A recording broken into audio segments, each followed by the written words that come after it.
Ooh, moths. Ooh, moths. Hello, ladies and gentlemen. Welcome to the show. We know the drill. My name is Bart Coppens, and I am an online entomologist that promotes it to the light. Today I am working in southeastern Brazil. And there's actually not that many moths here for Brazilian standards, because tonight turns out to be a very cold night. And on the really cold nights you get less moths. But let's get started. Studies, butterflies and moths. And I have a YouTube channel about them. I like to educate people about them, but more importantly I work with moths.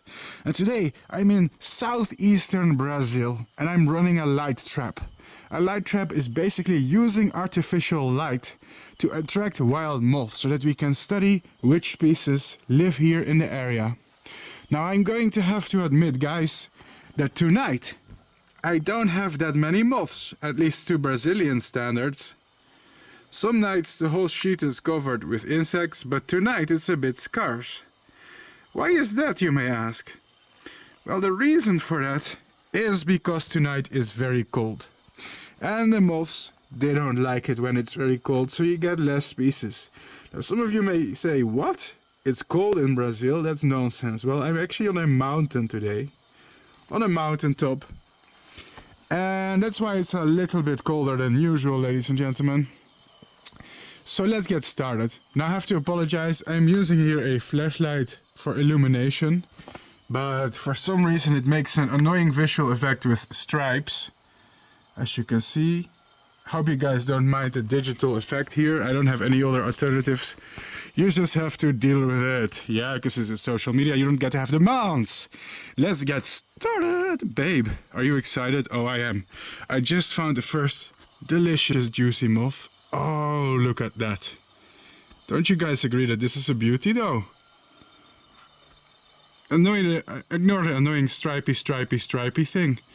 So guys, remember when on Facebook and Reddit a caterpillar went viral? And everybody called it the Donald Trump caterpillar because it kind of looks like Donald Trump's hairpiece. Have you ever wondered what kind of moth it turns into? Well, that's the moth I'm holding right now. That's right. So I believe this to be a moth of the genus Podalia. I don't know exactly what species of Podalia because I'm a gringo, I'm new in Brazil and I don't know all the moth species by heart yet. But this is why I came here, to study them, right?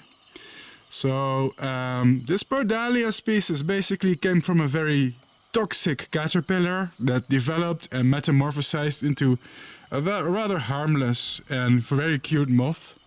So that was the first cool moth that I'm showing you today, the Podalia. Remember the name, Podalia. And the Podalia moth is one of those famous Trump hair caterpillars. Aha! So here we have another nice moth. Let's just inspect what it is. So this is a very... Ooh!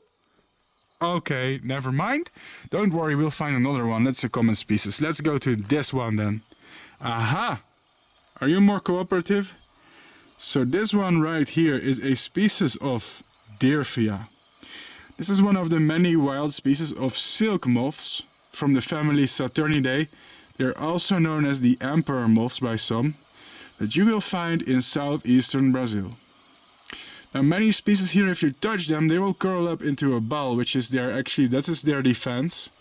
So this is their defensive pose, curling up into a ball, and they're hoping that this will confuse me. Now, its hairy butt is not making an impression on me, really it should just shave its ass.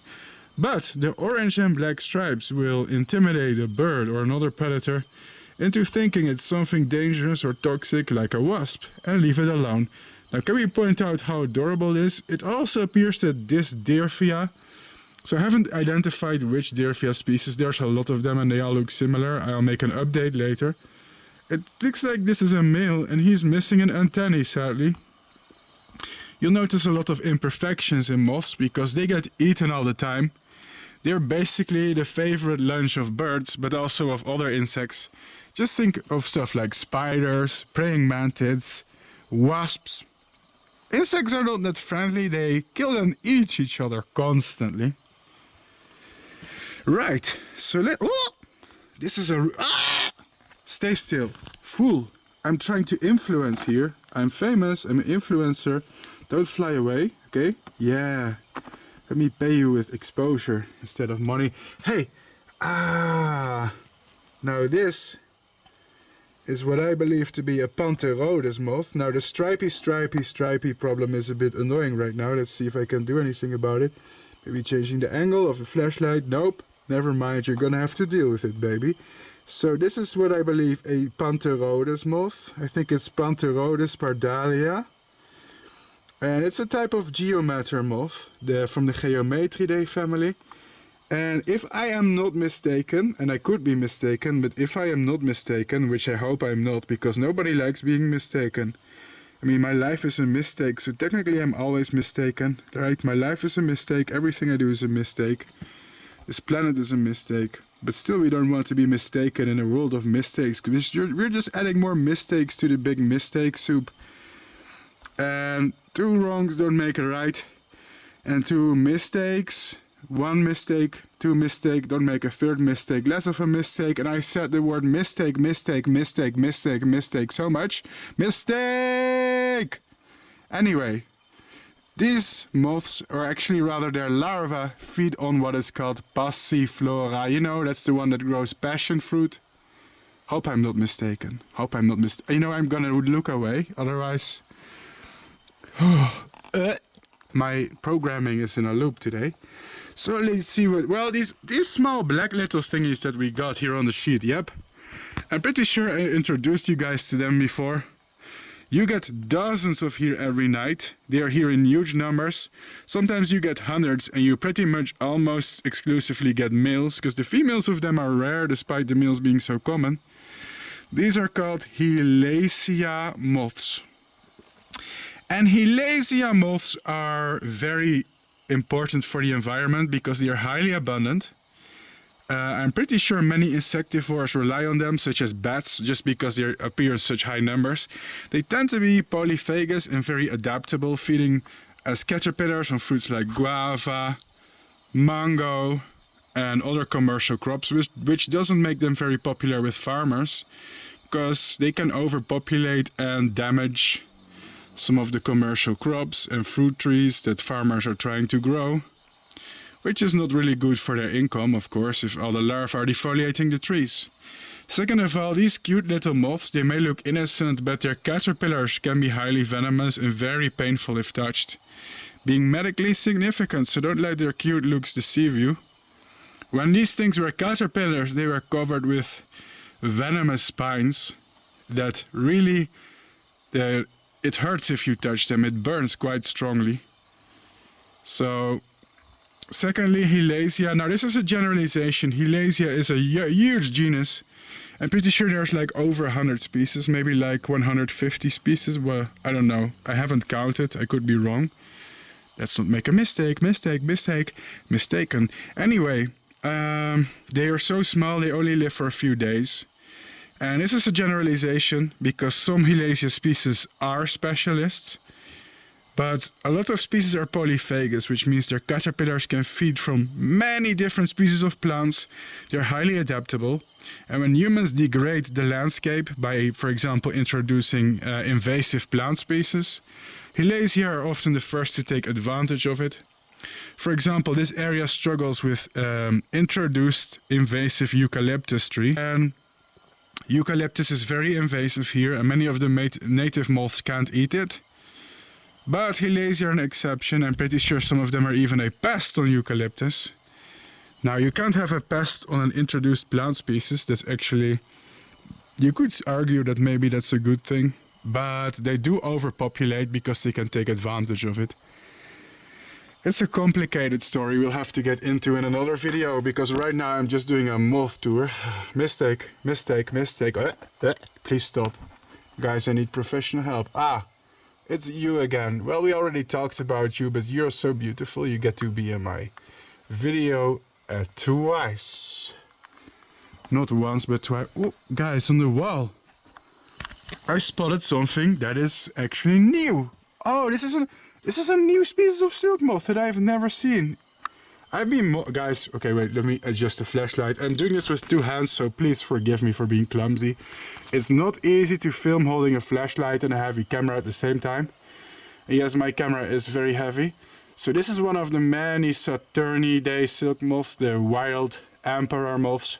Now, this one has a scientific name. It is known as Dirphiopsis apiolina. And you'll usually, I hope it doesn't fly away. Hope it doesn't fly. You usually find these only in the highlands. Guys. Wait, sorry for this awkwardness. But here you go. Hold on.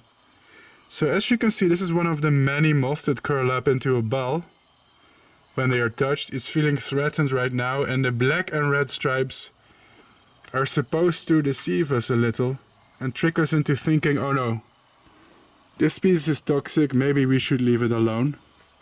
Now, I've been moth trapping in Brazil intensively for several months.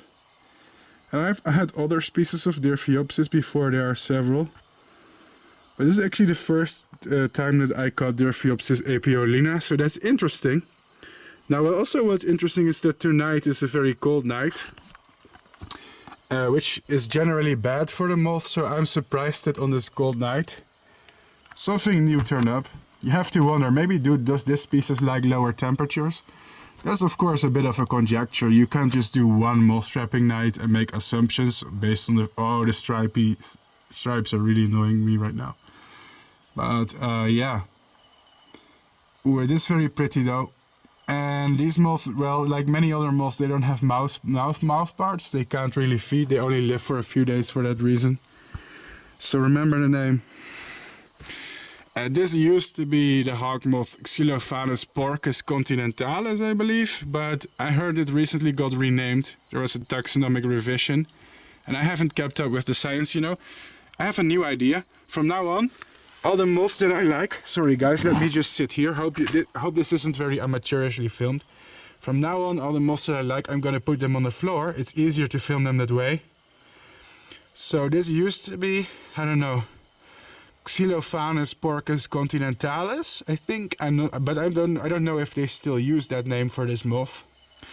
It's a tiny brown sphinget, a hog moth. Yeah, it's one of those hog moths. I get to tend these more on higher altitudes, I think, but I think you can also find them on lower altitudes. So it's a bit of both. Now, next I'm going to introduce you to another moth, and I'm going to put it on the floor. That's actually very more easy for me to film. Oh, that's pretty. So right now it's doing its little thread pose. This is another one of those species that just curl themselves up into a little ball.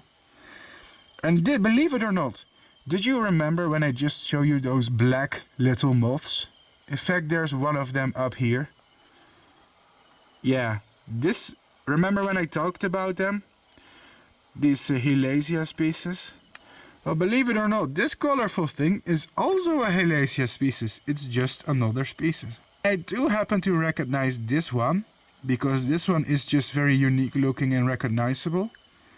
The black varieties are very hard to identify because there are several black species here in Brazil and they can look very similar.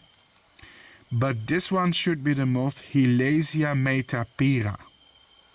Now, if I am not mistaken, mistake, then Helacia metapira, I think they're polyphagous, but I do suspect it's another one of those species that could potentially feed on eucalyptus.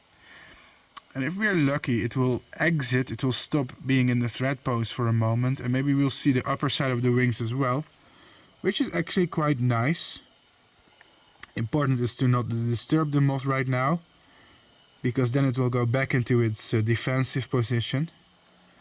Come on, little moth, can you do that? I don't want to waste too much time filming one moth. I have an idea. Let me add another moth right now that we can talk about. This one looks nice. While the Helacia is just warming up. So yeah, these freak out if you touch them. Some moths will absolutely freak out, and I don't blame them. They're being touched by a giant naked ape. And I'm not saying that because humans are naked apes. I'm saying that because I'm literally naked right now. I have my dick out. No, just kidding. That was a joke. I have clothing on, guys, don't worry. Wow, and maybe I should cut that segment. So this is called a... Sorry, I tried to behave. This is what is called a silk moth, another Saturniidae silk moth. And the species is Cherodirphia rosa cordis. Remember the name, Cherodirphia rosa cordis. And this is another one of those species that if you touch them, they're going to roll up into a ball sometimes, or they're gonna freak out. Let's see if we can make it roll itself up. Whoops. No, it's not cooperating very much, unfortunately. It's just, yep. Let's check back on our Hilasia. It's come to its senses. It stopped being in a defensive position. And we can see this moth actually kind of has hind wings with false eyes on it, false eye spots.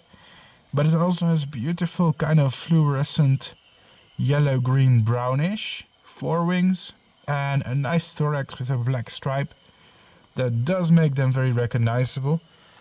Now this is a rather small moth compared to some of the other ones that you... Oh look, guys, this is the perfect position that you want it to be in. Remember the name, Hilasia metapira. Oh, that's a beauty. That's a beauty. Beautiful creature, in my opinion. I love these. Now, the males of this thing are common, but I've once again never seen a female. And did you know that the females of some species of moth can be very, very rare compared to the males? That's because in the wild, believe it or not, the females of many species rarely fly. So the way it works with moths is that the males, they do pretty much all the flying. And the females, they just sit still for days in the same spot, waiting for the males to arrive and mate with them. And it's only after a female has mated, which usually happens fast, but she still spends a lot of time just sitting still, then she will move a very short distance looking for a food plant, which is probably nearby, and lay all her eggs, and she dies. So just based on the fact that many of the silk moths that are present here, you get a lot of males. Based on the fact that females are inactive and don't fly very much, you rarely get to see the females of many species.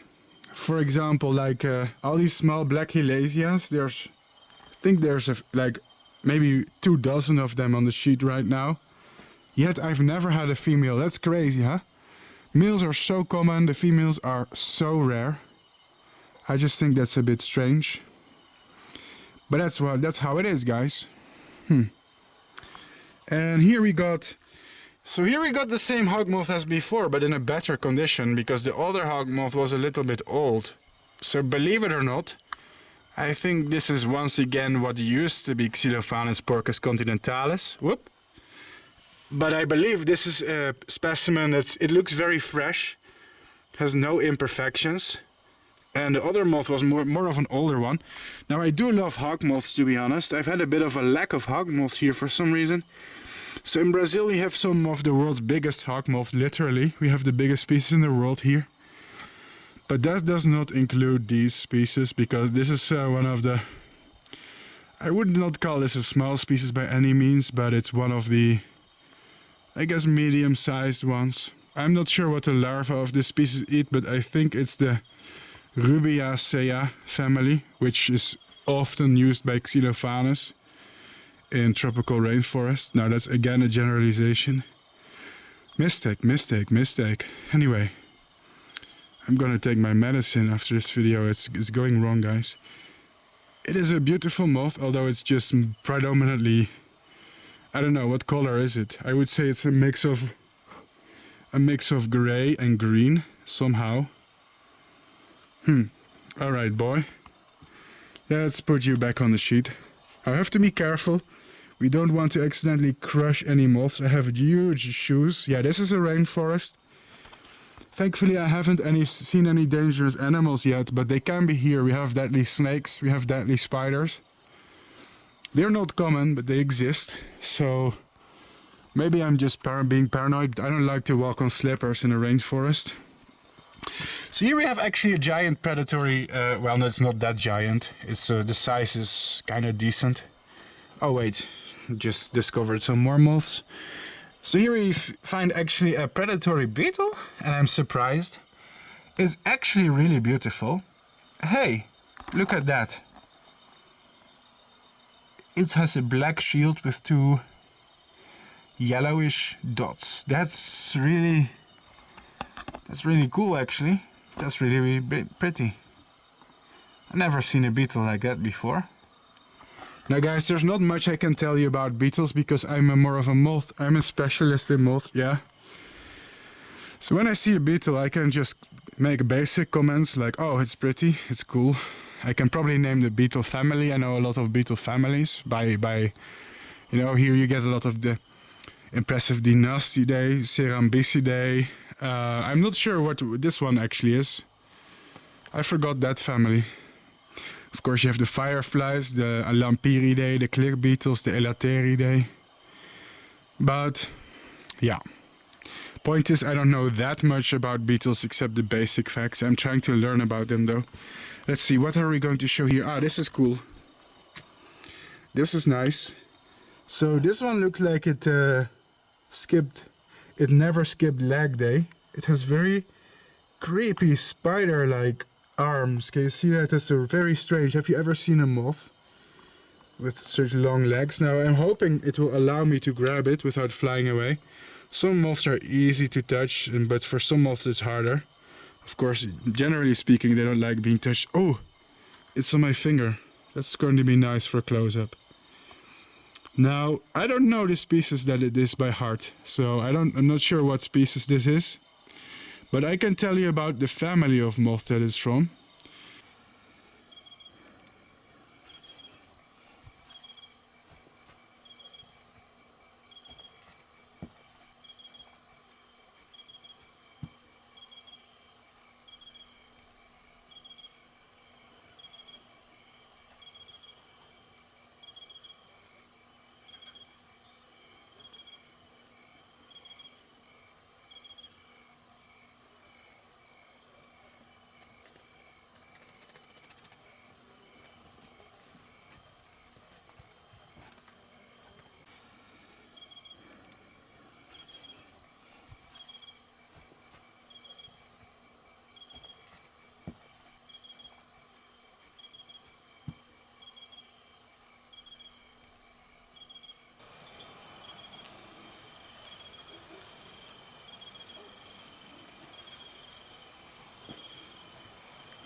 In the tree canopy, or they are tactfully hidden between leaves, but like going like literally inside the plant.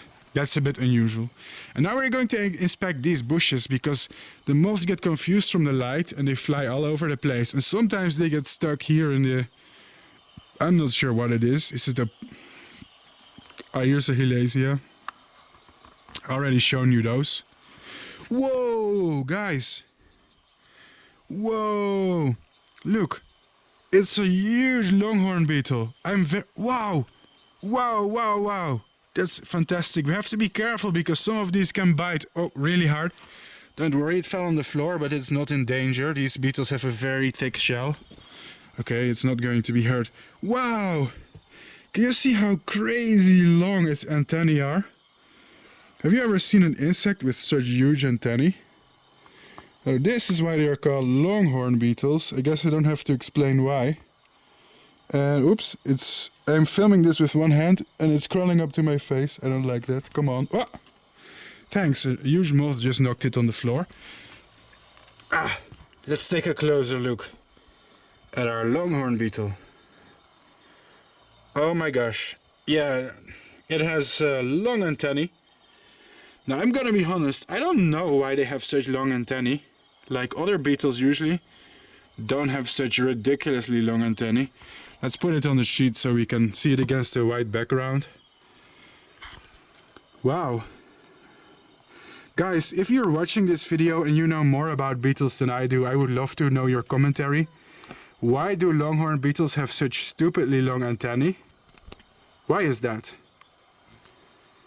And, oh, it actually has a very pretty shell, if you can see it. I call it a shell. I guess it's just its exoskeleton, but it really has like this black and green.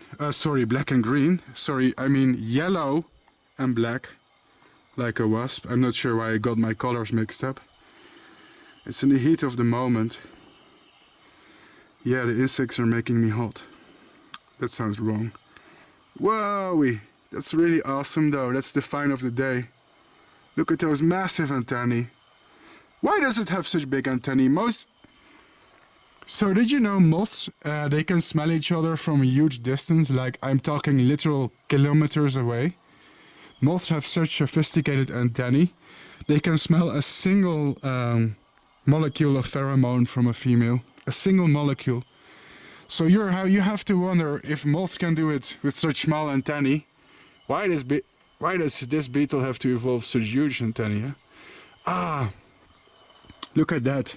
And here we have another Dyrpheopsis apiolina. Whoa. Sorry, my camera is spinning out of control. I'm trying to hold this with two hands. It's not easy. Ooh, that's beautiful though. Look at those colors. Now, I would like to get a female of a species like this, just so she can lay eggs and we can raise it in captivity, but that's just a pipe dream for now. Like I said before, the females of silk moths are rarely encountered. Sometimes there's nights where I have literally hundreds of silk moths, and all of them are males. It's pretty horrible. But just enjoy the moment, guys. Just enjoy the moment. Just fill our hearts with love for this amazing creature. And I'm very happy that you're watching my show right now, because, guys, moths don't get much attention, do they?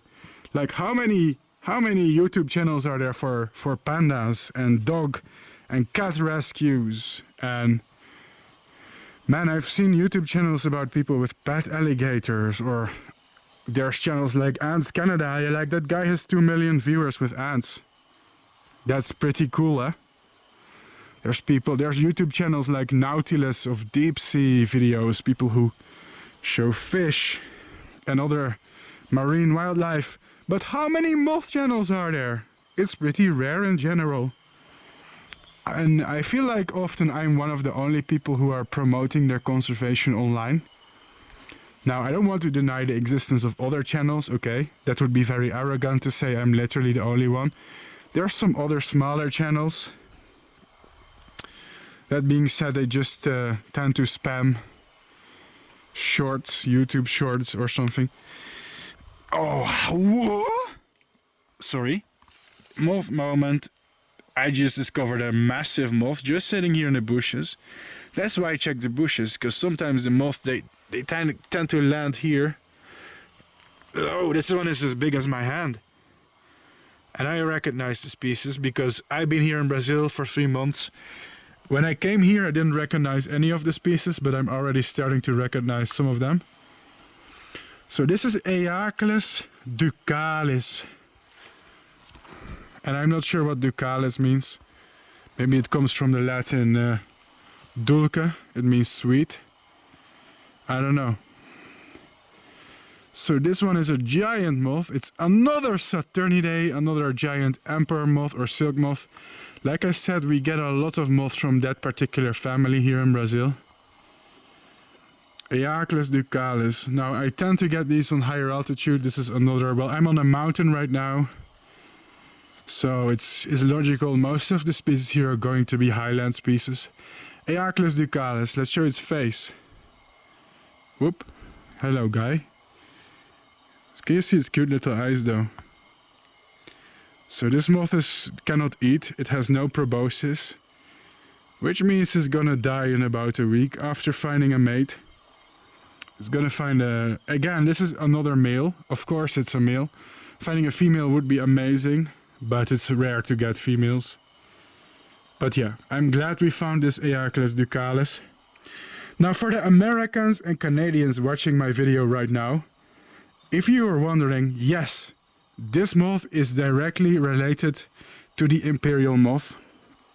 Some of you will know the imperial moth. It's a common moth in the United States of America. Eaclis imperialis, it's its scientific name.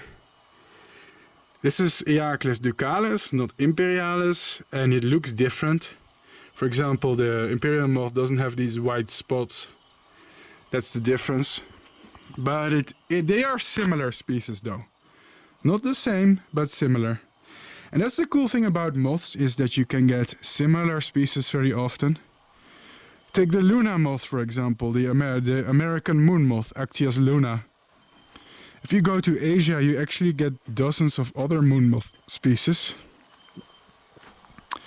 that look similar, but all of them are just a little bit different. And that's so cool that you can see the variation.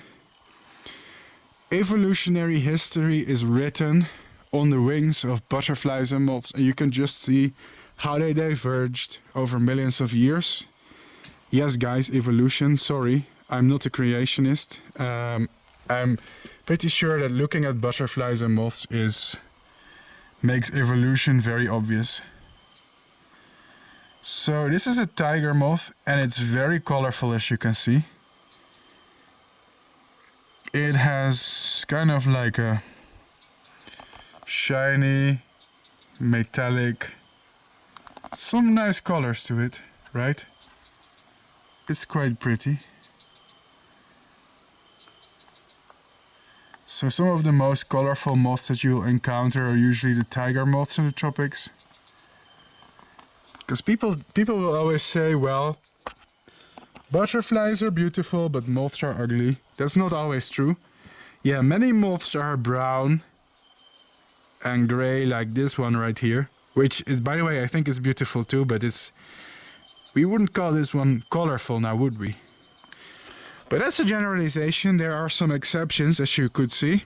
For example, this is the third time we show this one, but this is a good example of a pretty colorful moth. I would say that this one right here is just as pretty as many species of butterfly, in my opinion. And just because most moths are brown doesn't mean that all of them are brown. That being said, I can appreciate a good brown. Let's show this moth, for example, okay? This moth is just brown and gray and a little bit of white. But if we zoom in, we can see its pattern is very intricate. So despite, I guess, the lack of color, mostly, it's still a very beautiful creature. And we have to keep educating people about it. We have to. We can't stop. It's our duty. The environment needs people to speak out about insects and their decline. Insects are really struggling badly right now, guys. And nobody is doing anything about it. But I'll tell you what, insects are the most important animals we have on the terrestrial ecosystems. Terrestrial means on land, okay, not in water. Even though insects are also important for aquatic ecosystems, but think about it, they pollinate the flowers, yeah? 85% I think of all plant species are angiosperms, which are flowering plants. And it's the insects who pollinate these plants. So boom, without insects, you would lose a great deal. Now, not all angiosperms are insect pollinated. So you have about 85% of all plant species, of which, again, maybe about 80 or 90% is insect pollinated. That still leaves over the majority of all the plant species on Earth that are still pollinated by insects. So without insects, instantaneously many plant species would start to struggle. On top of that, you would lose insectivores. Just to name some things, many songbirds just eat a lot of insects. And without insects, we would lose birds, we would lose amphibians. Frogs are known to eat many insects, for example. Like stuff like salamanders, lizards, and that's just you know, me just brainstorming a little bit. There's much more if you put some more thought in it. Even a lot of mammals like rodents, mice, ant eaters. Oh guys, oh no, there's a wasp that's killing a moth. Can you see it? So this wasp was like, Bart, you're making this too easy for me. I'm going to grab some lunch. I'm getting hungry. And now here we can see a good idea of how life feeds on life. And we can also see an example of how the Helasias are preyed upon. Let's see if we can film this. Sorry guys, I'm holding this awkwardly. It's tough. Now people, if I see interesting moths, I place them on here. Let's see. For example, here's a moth I just found. I place it here on the cutting board. And then I use a ring light. There we go. To make close-ups. Just like this.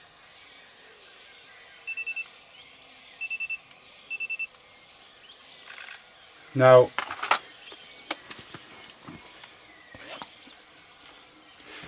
it's time to take some moths from the sheet and start making close-ups now. Let me show you some stuff I found.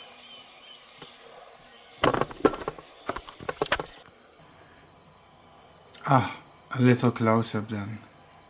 This cute little silk moth here is Dirphiopsis apiolina. It's the first time I encountered it, and it's found in Brazil, Paraguay and Argentina, where it is presumably endemic to the Atlantic rainforest. They seem to have 2 to 3 broods per year and are generally seen on higher altitudes. It's a cute little moth that curls up if it's threatened. I also found a reference that said they may be present in the country of Peru.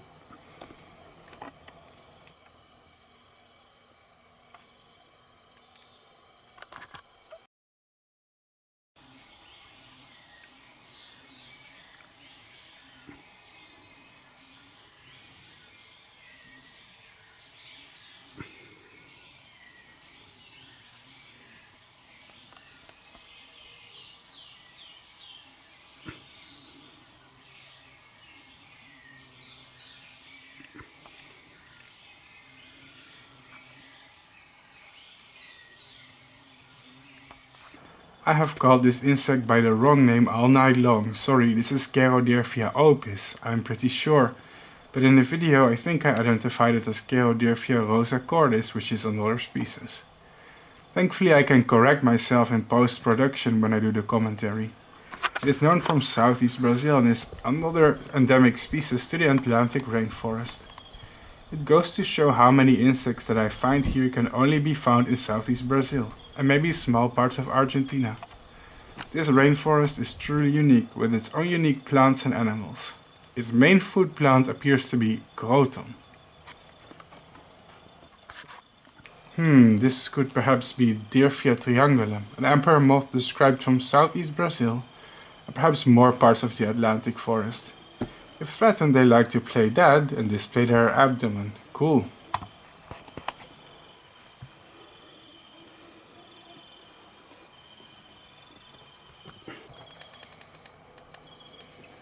This could be the New World flannel moth, Podalia or Silocus. What a little cutie. The species is common, but I seem to almost exclusively find males. Sometimes when they are touched, they pretend to be dead, but we are not falling for that one, are we? I have no idea what this species is. Do you know? Then leave me a comment. It seems to reflect a lot of light for whatever reason, and it's very pale white. I have no clue what this is. If you know the name, please write it in the comments or send me an email. I'm sorry if I cannot identify all the species I find in the rainforest.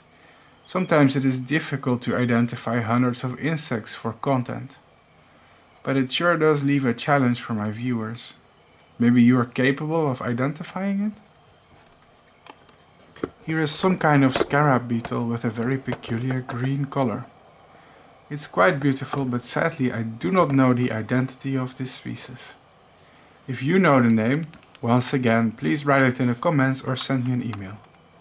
You can probably find my email in the description of this video. It's just like one of the many scarabs, and the diversity of beetles in this area is actually quite high.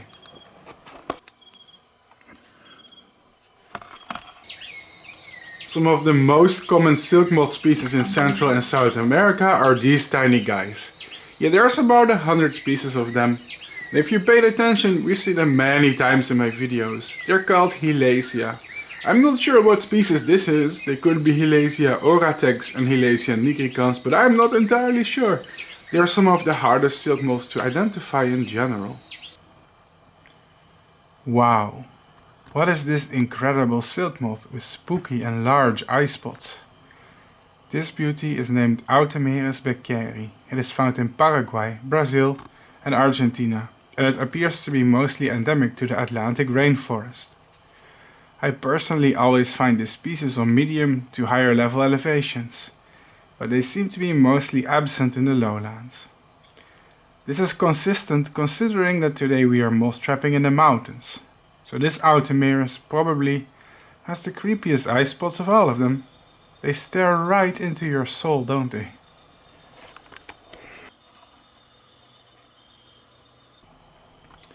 If I find any cool moths, I take them for close-ups. Here is one of such close-ups.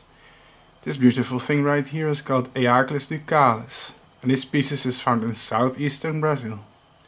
It flies in the states of Espírito Santo, Santa Teresa, Rio de Janeiro, Sao Paulo, Paraná, Santa Catarina, Rio Grande do Sul and Minas Gerais.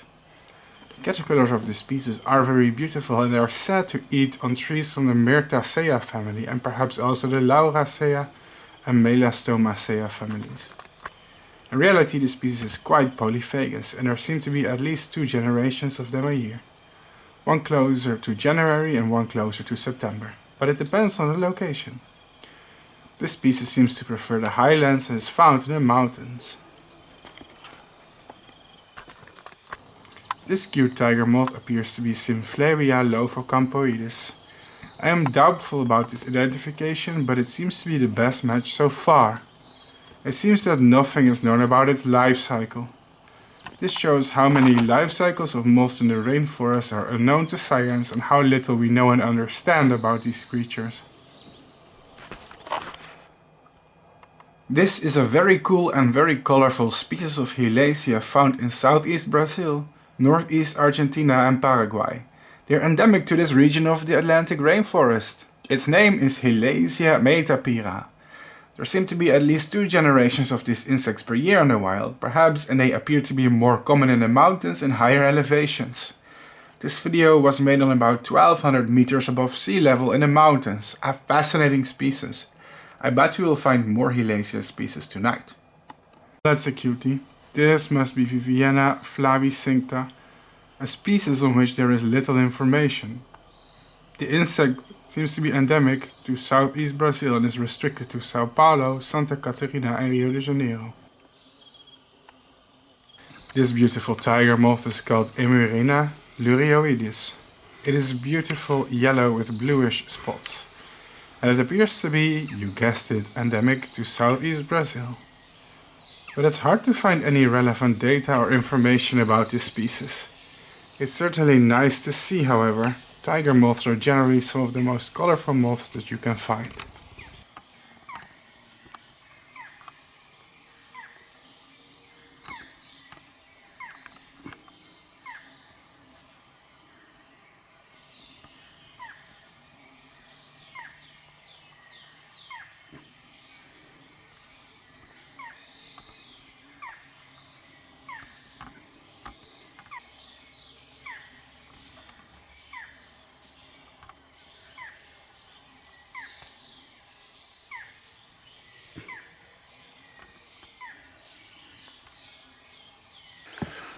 Guys, something just came to the light that I've been looking for 3 days straight. It's here. It's a female silk moth. That's right. A female silk moth. Believe it or not, I've had literally hundreds of males in my light trap the past 3 days that I've been light trapping. This is one of the first females that I found. Now the reason I came to Brazil is actually to do a breeding project. I'm going to try and breed the local species of moths. And for that I need to collect the females. And the females are the ones who lay eggs. And the eggs are the ones I raise for my breeding. However, females can be scarce sometimes. So I'm very happy with this. And even more importantly, she looks like she has a very thick abdomen. It's full of eggs. Now, this is a Dervia species. And this is one of the species that has like a colorful orange abdomen. So I'm very pleased with this, and let's hope I can raise this somehow.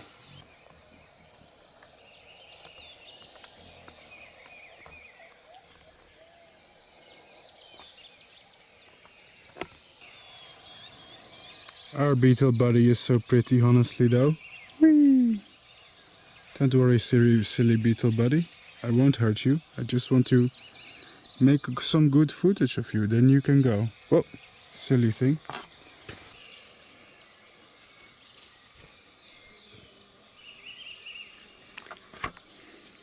Alright guys, while I was having fun with the moths, the sun has been coming up.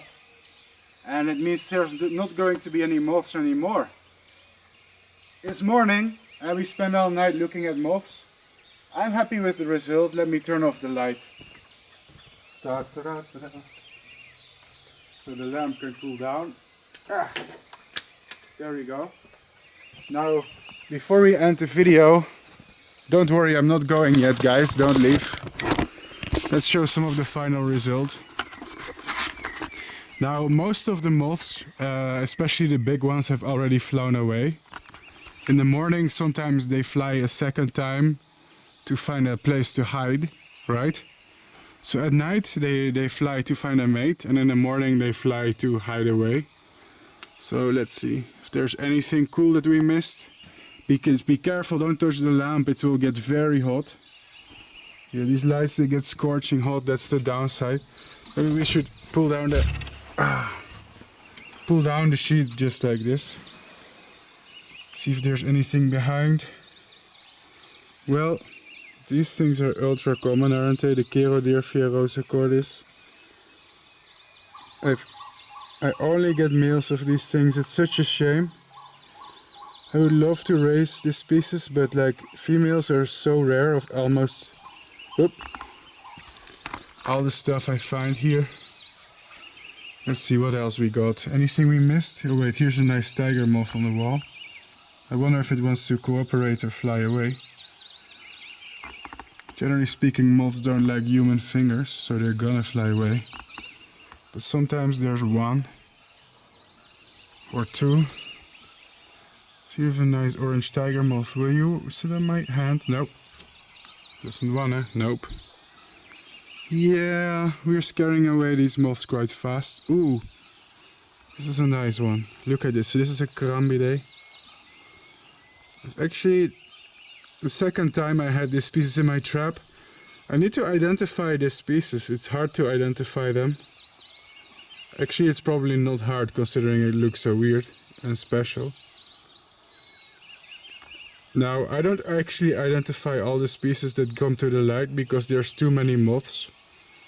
There's literally too much stuff to identify here, but this one could be worth it. Crambidae can be a bit hard though, but who knows. Guys, if you know the name, write it in the comments, otherwise I will start to ID it after I upload the video. This looks like this could be a Geometridae. It's grey, but it has nice red speckles. Kinda like lichen. Whoop. One thing I always enjoy in the morning is to, you know, while I'm cleaning up the moth trap, see if I missed any stuff here. Is this a moth or a beetle? Oh, this is one of those moths that mimic a toxic beetle. Oh well, it escaped. So, hey, now this is kinda unusual. Let's see if I can get it. So, oh, it flew away. I actually had a Noctuidae in my trap. And what's funny is the Noctuidae in my home country, the Netherlands, are some of the most common species that you'll ever see. But in Brazil, oh, here are some of the noctuids. For some reason they're hiding up here. Now I have no clue what species of noctuids these are. But here's a noctuid, an owlet moth. And here's a noctuid, an owlet moth. So sometimes people in the comments ask me, Bart, are there noctuids in Brazil? Because we never see them in your video. The answer is yes, they are here. They're absolutely here, although for some reason they're less overrepresented than they are in Europe. Very small, actually cool little cicada. Oh, that's very pretty. Cicadas come to the light sometimes. Oh, that's cool. It's a small species, isn't it? Like, it's a really small cicada. I respect them. They're very interesting and beautiful creatures, and their songs are sometimes very complex and beautiful. I believe they have a special organ on their backs to make sound. I believe they are called the timbals. And it's basically a muscle that contracts, that's attached to a hollow space on their back. And when this hollow space contracts, like these chitin plates, well, it's like ribs. It's almost like strings that pull together and makes a hissing sound. It's a little bit too technical for this early hour. Oh, so here I actually see a very small praying mantis. That's very interesting. I don't get praying mantis very often, but when I do, it's worth investigating, guys. I'm going to touch it a bit roughly. I must apologize. But I really want to... I want to send this one to an expert. Oh, never mind. Oh, wait. Huh. Wow, I got it. I actually got it. Let's put the mantis in a jar. There we go. It's a very small praying mantis. It's not very remarkable looking. But we have to be careful here. Because sometimes there's still new species being discovered in Brazil. So I like to double check every time that I find a mantis, like if this is something special. And then I will release them back in the wild, guys. I don't kill the animals. All of them are released back into nature, but sometimes I need to take one for a day or two. Just to get good pictures to an expert. Well, this is terrible footage anyway, it's in a dirty little jar. So don't worry. Let's see, is there anything else? Nice little Katie. Dead. Well, you saw it for 1 second. Just pause the video if you want to get a closer look. Fly away, my little ones, you are free. Fly away before the birds eat you all. Alright. Wow. It's a lot of stuff I didn't see actually. A little tiger moth. Why not? Found it in the morning.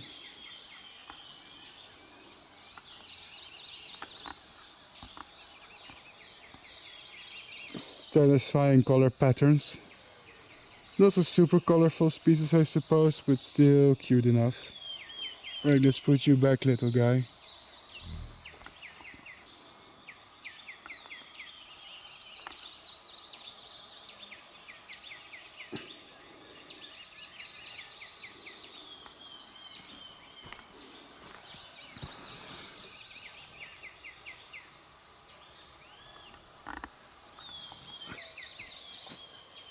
Alright, ladies and gentlemen, this was Bart Coppens doing a double check and a nice moth trapping video that we did together from the mountains in Brazil.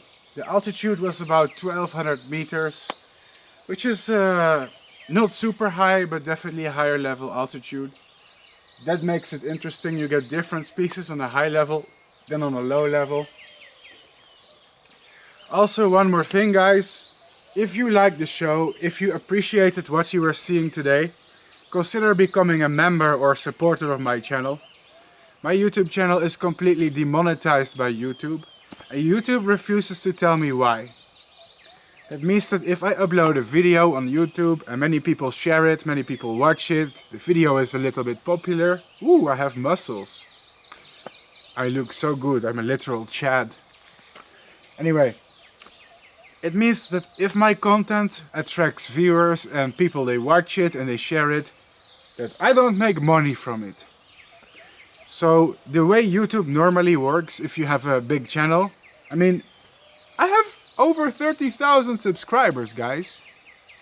And hypothetically, I could make YouTube my job. Except for the fact that YouTube sent me an email years ago, I think it was 2017, saying that my YouTube channel is unfit for monetization. I was very confused by this because my content is very neutral. I just show insects, butterflies and moths. But YouTube refuses to elaborate, and when I sent them an email I got an automatic response in return. That's very frustrating. So I managed to come up with an alternative because YouTube is my passion and I didn't want to get bullied away from YouTube, you know. It's like they tried to contain the beast, but they only made it stronger, because instead I came up with crowdfunding. And that means that donations from my viewers and my subscribers is basically the only money I make from YouTube, yeah? And that's what runs the show. It helps me to afford better cameras, it helps me to afford moth trapping equipment, it helps me to afford travel. These kind of videos, I could make them in Australia. I could make them in the United States of America. You know, I've always wanted to visit the USA. Always. I would love to see the United States, Luna moths in the wild, robin moths in the wild, all the cool species, rosy maple moths that I've been rearing in captivity for years but never seen in the wild. I would love that. I would love to visit a country like Malaysia, Thailand, Cambodia, where I can work in a butterfly farm and show you local butterflies. But for cool things to happen, I need to make it financially sustainable somehow. And that's the challenge, that's the difficult part for me. Trying to monetize a channel about a strange subject, which is moths. Like, how many people care about moths? Not that many. So I'm trying to make it popular, but it helps if you like the show. You could become a member of my Patreon, for example. It costs about $1 a month, which is not much. And in return, people get rewards. You can vote in polls that determine what content I'll do. Higher level patrons even receive merchandise and gifts. And there's also stuff like Redbubble, which is an online shop that I have. People can buy designs of moths and butterflies that I designed myself. Anyway, that's about it. I hate to bring that stuff up at the end of all my videos. It's so repetitive. It's kind of boring. It's predictable. But yeah, it's how I can justify doing this. And it's like buying a subscription for Netflix or something, or Disney Plus or whatever, Amazon Prime, or just going to the cinema. I don't know. People pay for entertainment sometimes, so, and this is entertainment, so there you go. Anyway, it was a wonderful day. I was very happy, and I'm going to moth trap more next week. So stay tuned. You better subscribe because more stuff is coming up and more moths are coming soon. Love you all. Ciao. I'm going to bed.